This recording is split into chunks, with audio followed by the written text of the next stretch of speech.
Tout ce que vous devez savoir ou vous devez faire pour avoir une acceptation, je vous dis tout dans cette vidéo.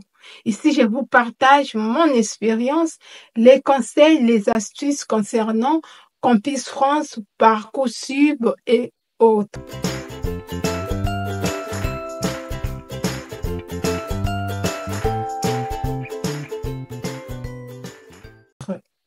Si tu cherches l'inscription pour la prochaine rentrée en France, donc 2024-2025, tu es au bon endroit.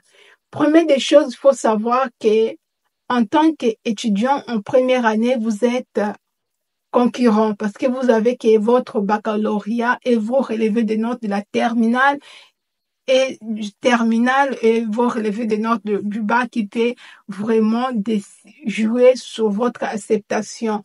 Mais il y a d'autres facteurs qui rentrent en jeu avant même de postuler, avant même d'écrire la lettre de motivation.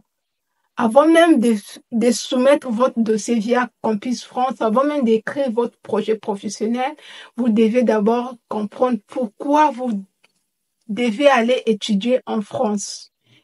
Pourquoi? Quand tu vas répondre à cette question-là, tu vas entamer le choix. Quelle est la formation qui t'intéresse vraiment en tant qu'étudiant et pourquoi tu choisis cette formation-là? Pour répondre pourquoi tu choisis cette formation-là, tu dois faire les recherches par rapport à la formation que tu as choisie. Tu vas aller chercher sur Google la formation. Tu tapes le nom de la formation, tu précises bien la France. L'établissement, par exemple, Université de Bordeaux, telle formation. Une fois cette formation apparaître, ou encore une fois tu es sur le site de cet établissement, tu dois chercher l'onglet formation. Dans l'onglet formation, tu vas trouver ton option. Tu vas cliquer sur ton option, tu vas voir la description de ta formation. Sous la description de ta formation, tu auras les objectifs de la formation, les prérequis demandés pour la formation. Les prérequis, ça peut être les matières, les notes, surtout les matières fondamentales de ta formation. Si tu veux faire géographie, ça peut être géographe, des matières liées en géographie. Si tu fais finance, ça peut être par exemple gestion financière. Tu dois avoir des bases dedans, ou si tu dois avoir des bases en mathématiques ou en français. Donc, après les prérequis, tu passes à les débouchés. Les débouchés, quels sont les domaines à laquelle tu peux travailler par rapport à ta formation. Ça, c'est très important.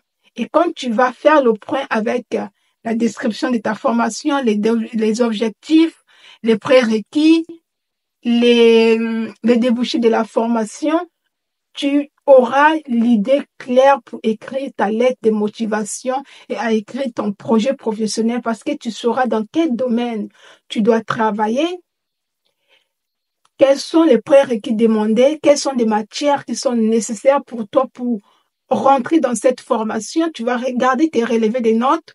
Est-ce que je suis bon en maths? Si tu vas faire finance, tu dois être bon en maths automatiquement et aussi bon en français. Et ça, tu vas regarder, si tu viens de voir le bac, tu vas regarder par rapport à tes notes. Si tu es en deuxième année aussi, tu vas regarder les matières que tu as déjà fait. Par rapport à ces matières-là, ça va te permettre aussi de t'inspirer d'écrire la lettre de motivation et ton projet professionnel. C'est très, très important de faire des recherches avant même de soumettre votre dossier, avant même de sélectionner, avant de tout mettre dans votre panier, avant même de valider. Une fois que tu as fait des recherches, tu rédiges la lettre de motivation par rapport à ce que tu as compris de ta formation, de ton option et des projections dans quel domaine tu dois écrire. Tout ça, ça va t'aider vraiment de bien rédiger. Par exemple, j'ai choisi cette formation parce que cette formation me plaît, parce que je veux travailler dans tel domaine, parce que je veux dans le futur faire ceci, parce que. Tout cela, c'est très important et très nécessaire. Quand tu as tout réuni, tu pourras maintenant avancer, tu pourras maintenant faire des choses bien, tu peux maintenant sélectionner les formations, les établissements. Parce que c'est ça la base. N'oublie pas que les gens qui lisent vos lettres de motivation, vos projets professionnels doivent être connectés à ce qui est écrit dans la description de ta formation en dehors des notes.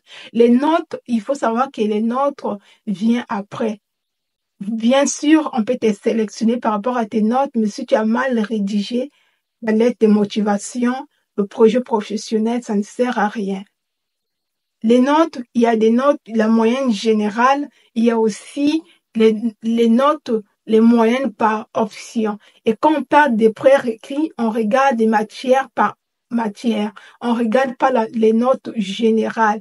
D'où l'importance de bien faire des recherches sur les descriptions de chaque formation que tu dois choisir. Surtout pour les gens qui sont seulement qui veut venir étudier dès la première année, vous avez que 3 choix.